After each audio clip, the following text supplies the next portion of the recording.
Baik, teman-teman, Assalamualaikum warahmatullahi wabarakatuh. Semoga sehat-sehat selalu. Di video kali ini kita akan mencoba membahas tentang list building. Ini merupakan sebuah pondasi jualan online yang sering dianggap remeh dan dilupakan oleh para pebisnis online.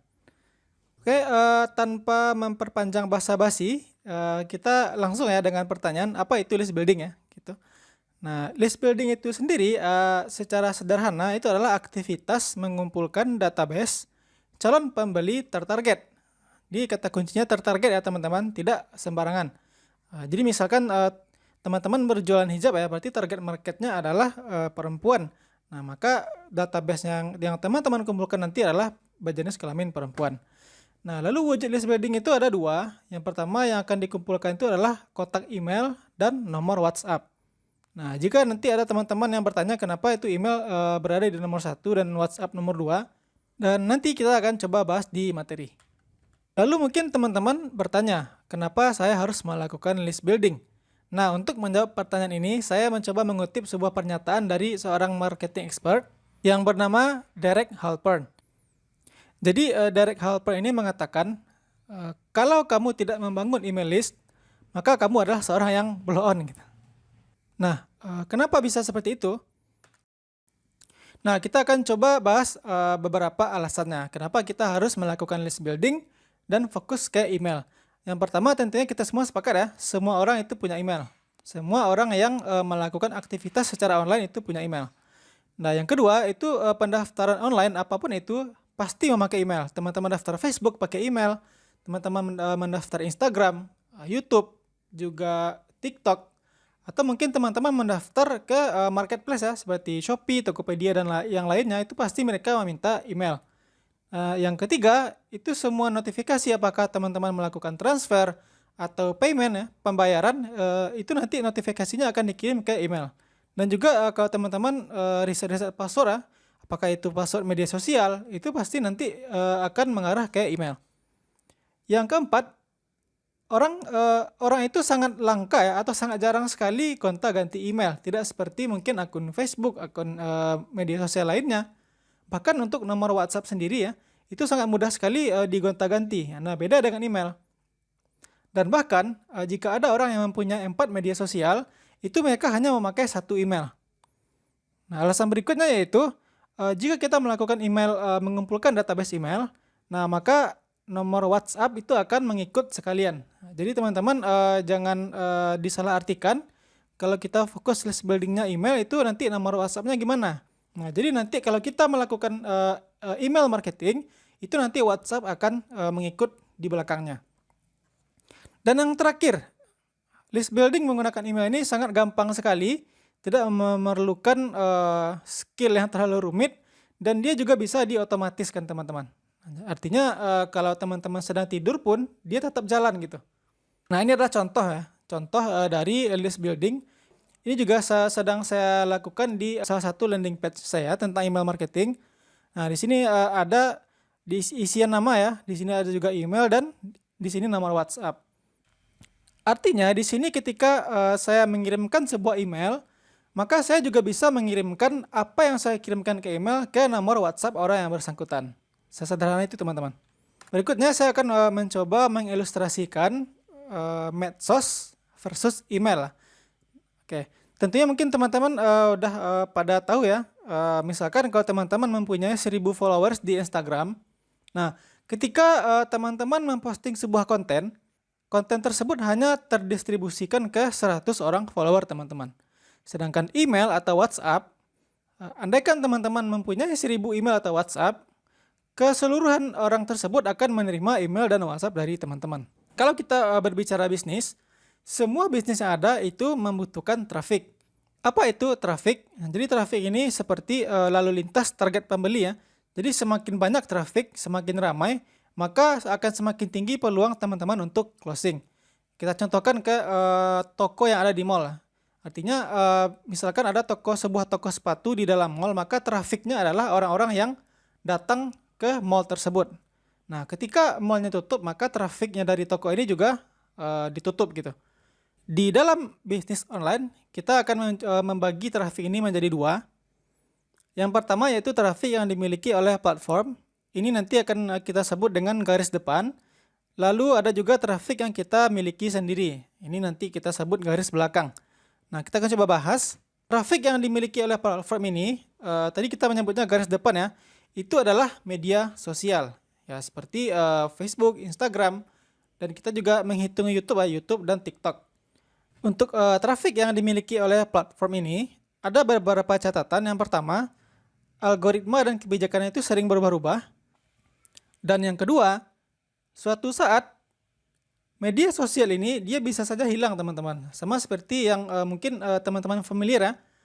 Apakah itu Friendster atau Pet atau mungkin media sosial yang dulunya familiar di zaman kita, tapi sekarang sudah tidak ada lagi. Nah, kita juga tidak tahu apakah platform media sosial yang ada sekarang juga bakal hilang atau tidak gitu. Dan yang ketiga, tidak semua orang punya. Artinya tidak semua orang memakai Facebook. Apalagi untuk generasi milenial dan generasi Z itu mungkin sudah banyak yang meninggalkan Facebook ya. Dan juga tidak semua orang mungkin yang menggunakan Instagram atau yang lainnya. Dan yang terakhir, kalaupun kita ngiklan, ya itu mahal ya teman-teman. Dan gimana kalau misal budget iklan kita sudah habis? Nah, maka itu membutuhkan sebuah solusi di mana kita harus memiliki traffic yang kita punya sendiri. Artinya di garis belakang kita harus mempunyai email dan WhatsApp. Nah, kenapa? Karena email dan WhatsApp ini sendiri tidak terpengaruh oleh algoritma. Dan semua orang itu memiliki email dan WhatsApp. Nah, alasan ketiga yaitu ketika kita mengirimkan broadcast email dan WhatsApp, ini lebih personal ya, karena kita bisa menyebut nama dari orang yang kita kirimkan. Nah, yang keempat tentunya karena traffic ini kita yang punya, karena kita yang kelola, dan kita bisa berpromosi kapanpun dan dimanapun. Yang pada intinya teman-teman, kalaupun garis depan traffic kita itu kenapa-napa, maka kita masih punya email list dan kontak WhatsApp untuk dipromosikan. Nah, setelah tadi kita mencoba membandingkan media sosial dan email, nah, maka sekarang kita akan membandingkan email dengan WhatsApp. Nah, yang pertama kita akan bahas dari segi persamaan dulu. Email dan WhatsApp ini sama-sama dimiliki oleh semua orang, dan dia juga sama-sama mempunyai tools pembantu. Artinya kalau teman-teman mempunyai banyak daftar email atau nomor WhatsApp, itu kan nggak mungkin ya kita mengirim satu-satu.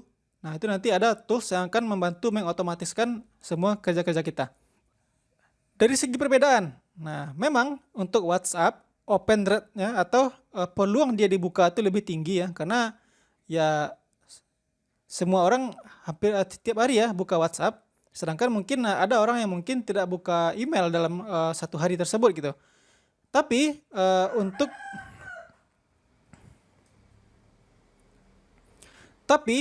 dengan open rate-nya tinggi, orang juga mudah terganggu dengan broadcast WhatsApp kita. Berbeda dengan email, orang mungkin tidak akan terlalu mudah terganggu. Nah, yang ketiga yaitu untuk WhatsApp ini sendiri, kita sangat rentan untuk diblokir dan di-report spam oleh pengguna. Nah, yang keempat yaitu untuk nomor WhatsApp ini sendiri ya lebih sering digonta-ganti dibandingkan dengan email. Ya, andaikan mungkin teman-teman yang pebisnis online ya, misalnya kalau nomor WhatsApp-nya sudah diblokir atau terkena banyak masalah ya, itu pasti ganti nomor kan. Nah, tapi berbeda dengan email itu sangat hampir tidak pernah diganti. Nah, teman-teman bisa bayangkan, andaikan teman-teman mempunyai 10.000 kontak email, andaikan 1% saja dari 10.000 ini orang yang beli, kalau 1% berarti 100 orang ya. Anggaplah teman-teman menjual produk dengan margin atau profit 100.000. Itu kan sudah lumayan ya teman-teman. Artinya ini sangat list building ini sangat kita perlukan sekali untuk pengembangan bisnis kita. Nah, di sini lalu muncul pertanyaan. Emang orang ada buka email? Nah, untuk menjawab pertanyaan ini kita akan coba dengarkan kata-kata dari Kang Dewa Eka Prayoga. Kalau misalkan teman-teman sekarang tidak membangun yang namanya alamat email, list building di email, sayang banget gitu. Ya, teman-teman gini, kenapa teman-teman saya sarankan untuk bangun email list? Karena email itu seringkali tidak berubah. Beda dengan WA ataupun HP. HP ataupun WA nomornya itu seringkali berubah seiring Anda punya masalah gitu kan. Nah, kalau di email tuh enggak. Dan Anda rata-rata sekarang join Facebook, Instagram, pasti disuruh masukin email, dan emailnya sama, bener kan? Nah, Kang, ada yang mulai muncul nih limiting belief. Tapi kan Kang, orang lain nggak buka email. Tapi kan saya nggak buka email. Itu Anda, bukan market Anda. Sekali lagi ya, Ketika Anda memposisikan diri Anda itu tidak buka email, bukan berarti orang lain itu tidak buka email. Itu poinnya. Ya. Jadi saran saya nih, mulai bangun email list. Oke teman-teman, sudah jelas ya jawaban dari pertanyaan, apakah orang masih ada buka email? Dan berikutnya, pertanyaan yang muncul mungkin, apakah hal-hal berikut ini termasuk dengan list building? Nah, untuk ini saya sudah menyampaikan 2 contoh teman-teman. Yang pertama yaitu adalah saling tukar nomor WA di grup jual beli yang ada di Facebook. Nah, seperti ini ya teman-teman. Nah, ini apakah ini termasuk dalam list building? Nanti akan kita coba bahas. Nah, contoh yang kedua yaitu scraping. Scraping ini seperti mencomot sembarangan data email orang, atau teman-teman membeli data email sembarangan, apakah itu di marketplace atau mungkin di tempat lain gitu ya. Nah, ini contoh ya, misalkan bagi teman-teman yang berlangganan Canva Pro, itu kan ada di sini email ya, kita bisa melihat email dari anggotanya. Nah, kalau teman-teman mengambil email ini, ya itu dinamakan scraping ya, scrap email. Begitu juga mungkin teman-teman mencari alamat email orang ya untuk di-download ya. Ini kan kita nggak tahu ya apakah emailnya aktif atau mungkin tertarget ya. Nah, jadi dari 2 contoh ini apakah ini termasuk list building? Nah, maka untuk menjawab pertanyaan ini kita akan coba masuk ke unsur list building ya teman-teman. Agar suatu pengumpulan database itu dihitung sebagai list building, yang pertama yaitu harus seizin pemilik kontak. Yang kedua, harus tertarget. Jangan sampai teman-teman mengambil database kontak yang bukan target market teman-teman. Yang ketiga yaitu memakai lead magnet. Terkait apa itu lead magnet, kita akan coba bahas di slide berikutnya. Nah, yang keempat, ada pengelolaan khusus ya. Dia dikelola secara khusus, apakah itu kita mengirimkan broadcast harian atau mingguan, atau mungkin kita memberikan kartu membership atau dalam bentuk kupon atau yang lain ya. Nanti kita akan berikan contoh. Yang kelima itu ada kolam khusus untuk edukasi jangka panjang. Dan yang keenam, database itu dikelola dan dikelompokkan dengan tools otomatis. Nah, teman-teman jangan bingung dulu, ini yang 2 ini, kolam dan database dikelola ini termasuk ke tingkat lanjut atau tingkat expert. Nah, bagi teman-teman yang baru melakukan list building, cukup sampai ke 4 unsur ini teman-teman. Jadi ya, seizin, pemilik kontak, tertarget, lead magnet, dan dikelola secara khusus. Nah, lalu kita akan balik ke permasalahan ini teman-teman. Kita akan balik ke 2 contoh ini. Maka kalau kita lihat di saling tukar nomor WhatsApp secara random di grup Facebook, ini tidak memenuhi unsur tertarget ya. Ya, mungkin dia seizin pemilik kontak ya, karena kita saling tukar nomor WhatsApp ya. Tapi dia tidak tertarget. Yang kedua, dia tidak memakai lead magnet. Artinya ikatan antara teman-teman dan database teman-teman itu tidak kuat. Jadi lead magnet ini fungsinya untuk memperkuat nanti ikatan teman-teman dengan database teman-teman itu ke depannya. Untuk contoh yang kedua yaitu scraping ya, scraping atau beli data. Nah, ini tidak memenuhi unsur seizin pemilik kontak ya. Karena ini kan teman-teman mengambil secara sepihak ya. Ya, bisa jadi nanti pemilik kontaknya itu kaget karena dia merasa tidak pernah mendaftar di listnya teman-teman. Dan tentunya yang ini juga tidak tertarget ya, tidak memenuhi unsur tertarget. Kayak bisa jadi kan ini bukan target market teman-teman. Dan juga tidak memenuhi unsur yang ketiga, tidak memakai lead magnet. Dan terkait unsur list building ini secara keseluruhan, kita ulangi, teman-teman tidak harus memenuhi semuanya. Tapi jika teman-teman ingin scale up besar-besaran dalam bisnisnya, ingin mendapatkan profit yang sebesar-besarnya, tentunya harus juga membuat kolam khusus untuk edukasi jangka panjang, dan database-nya dikelola dan dikelompokkan dengan tools otomatis. Nah, ini nanti untuk kolam itu apa, bentuknya gimana, kita akan bahas di slide berikutnya.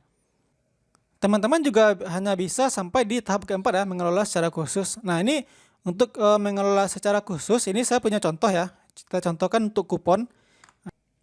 Jadi, Depot Air Minum ini memberikan sebuah kupon yang jika kita sudah membeli 10 air galon dari tempat mereka, itu kita akan mendapatkan 1 kali pengisian ulang gratis, teman-teman. Ya, artinya, kalaupun tidak sampai ke yang 2 di bawah ini, teman-teman tetap dihitung sebagai list building. Dan berikutnya kita akan coba bahas sedikit tentang kolam. Nah, kolam ini bisa berupa email list ya. Di daftar email yang sudah teman-teman dapatkan itu, teman-teman kelompokkan. Dan juga bisa berupa grup WhatsApp atau grup atau channel Telegram. Jadi jika teman-teman sudah mendapatkan kontak HP dari target market teman-teman, teman-teman bisa menginvite atau memasukkan mereka ke dalam grup WhatsApp atau grup Telegram. Nah, tujuannya apa? Agar bisa diberikan edukasi dan promosi jangka panjang. Nah, formula sederhana dari list building ini adalah teman-teman nanti menyebarkan lead magnet atau umpan, lalu kontak email dan WhatsApp yang teman-teman dapatkan dari menyebar lead magnet ini, teman-teman masukkan ke dalam kolam teman-teman, apakah itu email list, atau grup WhatsApp, atau grup Telegram. Nah, sehingga nanti di dalam kolam ini, teman-teman berikan edukasi berupa email atau WhatsApp berseri. Berikutnya, kita akan coba lihat beberapa contoh list building yang dilakukan oleh brand-brand besar. Nah, yang pertama di sini ada Zalora ya teman-teman. Zalora, ya, mungkin teman-teman sudah tahu ya Zalora. Ini marketplace untuk produk fashion. Nih, mereka melakukan list building berupa email ya. Ini email yang dikirim ke saya. Nih, mereka menawarkan di sini kupon diskon ya. Nah, contoh yang berikutnya yaitu list building dari Shopee ya. Ini bahkan Shopee yang sudah dikenal banyak orang masih melakukan list building teman-teman. Nah, ini lewat email ya. Lalu berikutnya list building yang dilakukan oleh bahkan universitas ya teman-teman. Universitas melakukan list building ini untuk menawarkan program beasiswa ya. Nah, berikutnya list building yang juga dilakukan oleh Garuda Indonesia ya. Ini perusahaan sekelas Garuda ini melakukan list building. Berikutnya juga ini dari Gramedia. Oke teman-teman ya. Nah, dari 5 contoh list building yang kita sebutkan tadi ya teman-teman, artinya brand-brand besar saja itu masih melakukan list building. Nah, apa yang membuat kita yang katakanlah bisnisnya masih kecil itu tidak melakukan list building? Dan kalau kita berbicara list building itu tidak afdal kalau kita tidak bahas lead magnet. Oke, tadi kita sudah pernah menyinggung tentang lead magnet ya. Sederhananya, lead magnet itu adalah sebuah umpan yang kita berikan kepada target market kita. Bentuknya berupa produk gratis yang kemudian nanti akan ditukar dengan data pribadi dari target market kita. Kenapa harus menggunakan lead magnet teman-teman? Karena memang kita tahu ya, email dan WhatsApp itu adalah data yang sifatnya sangat rahasia, sangat privat. Artinya kita nggak mungkin minta begitu saja kepada target market kita. Nah, maka untuk agar target market kita mau dengan sukarela memberikan email dan nomor WhatsApp mereka, maka kita memerlukan yang namanya lead magnet. Dan berikut adalah jenis-jenis lead magnet yang sangat lumrah digunakan oleh pebisnis online. Yang pertama ada ebook gratis. Ini sangat paling sering digunakan sebagai lead magnet di dunia bisnis online. Yang kedua itu ada tutorial gratis atau membership ya. Mungkin teman-teman yang pernah pergi ke sebuah swalayan itu ditawari kartu member. Ya, itu adalah sebuah lead magnet teman-teman. Karena mereka kan meminta WhatsApp dan email teman-teman kan. Yang keempat bentuknya bisa berbentuk template design. Yang kelima itu webinar gratis. Yang keenam itu ada script atau contekan. Ini nanti saya akan lihatkan ya contohnya masing-masing. Yang keenam itu ada berbentuk kupon seperti kupon depot air minum yang saya jelaskan sebelumnya. Yang ke-8 yaitu berbentuk free trial. Ini biasanya banyak kita temukan di software atau aplikasi-aplikasi yang mungkin memberikan akses gratis 7 hari atau mungkin gratisnya 30 hari. Nah, lewat dari itu mungkin teman-teman akan berbayar ya. Nah, berikutnya itu berbentuk voucher diskon atau voucher gratis ongkir. Dan berikut ini saya akan mencoba memperlihatkan contoh list building dan email marketing milik saya. Contoh pertama dari list building saya itu saya menyebarkan sebuah lead magnet menggunakan landing page ya. Ini lead magnet berupa ebook gratis, ide konten jualan di TikTok. Nah, orang yang ingin mendapatkan ebook ini diharuskan mengisi nama dan email ya. Nah, di sini saya tidak memakai WhatsApp ya teman-teman. Dan contoh kedua yaitu di sini saya menggunakan contekan iklan promosi ya. Ini contekan cover selling. Nah, di mana di sini juga saya meminta orang yang ingin mengakses contekan copywriting ini untuk mengisikan nama dan email aktif.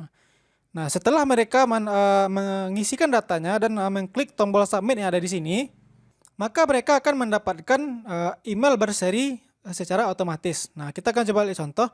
Di sini saya menggunakan marketing ya teman-teman sebagai email autoresponder saya. Ketika ada orang yang mengisikan datanya dan klik submit, nah di sini datanya akan terekam dan ketika mereka mendaftar ya, mereka akan langsung mendapatkan email yang berisi link untuk mengakses contekan kepentingan ini ya.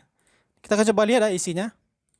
Oke, ini ya teman-teman ya. Saya sudah menyediakan sebuah email otomatis yang berisi link untuk menuju ke produk yang saya janjikan di landing page sebelumnya. Dan begitu juga untuk autoresponder berikutnya,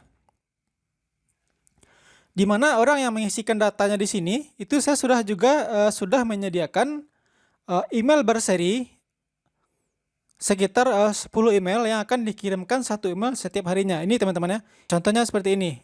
Ini artinya email ini akan dikirimkan secara otomatis 1 hari setelah mengisi data. Nah, ini artinya dikirimkan 2 hari setelah mengisi data, teman-teman. Sampai nanti hari yang sudah saya tentukan. Lalu mungkin beberapa di antara teman-teman akan bertanya, apakah dalam list building diwajibkan memakai landing page seperti yang saya lakukan? Dan juga diwajibkan memakai email autoresponder? Jawabannya tidak, teman-teman ya. Tergantung nanti kesanggupan dan kemampuan teman-teman.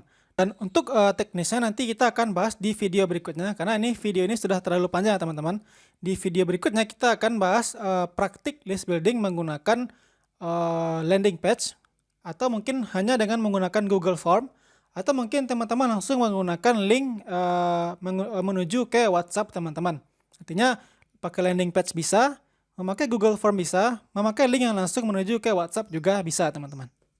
Nah, dari semua materi panjang yang sudah kita uraikan tadi, maka saya menyimpulkan ada dua fungsi utama dari list building ini. Yang pertama, list building ini kita gunakan untuk menangkap prospek atau calon pembeli baru sebanyak-banyaknya. Dan yang kedua, fungsi dari list building ini adalah mengikat orang yang sudah pernah beli atau bertransaksi dengan kita agar mereka loyal dan bisa beli lagi. Oke teman-teman, mungkin segitu dulu video pengenalan list building. Maka di video berikutnya kita akan langsung praktek dari teori yang sudah kita bahas. Oke, sampai ketemu di video berikutnya.